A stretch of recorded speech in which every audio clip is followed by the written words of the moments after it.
这几日啊，北部地区拢伫咧落大雨，其中靠花正严重的新竹地区，虽然讲对初六开始就落雨啊，不过要离到这个水情要稳定，阁是差真远。其中宝水库目前的底水量是19.27%，保持水库干那是12.41%。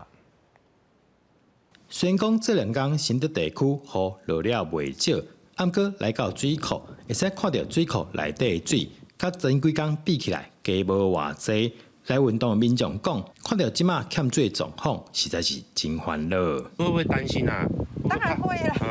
对对，虽然我们外出比较不方便，可是下一点小雨，我们还是希望，不然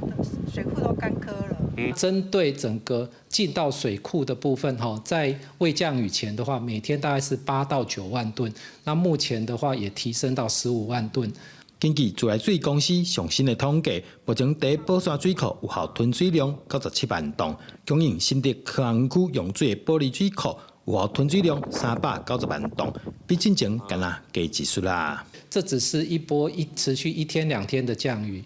那后续的话，当然整个的川流量或水库的进流量的部分还会慢慢的在做降低。未来的话，还是必须要看天候的状况，持续的降雨情形的话，才能大概来了解是不是能够舒缓整个新竹地区的枯旱状况。为了避免影响科学园区的产能，经济部水利署按算这礼拜前往新竹科学园区，参厂商以及管理局讨论未来开展的可行性。记者刘君和新竹报道。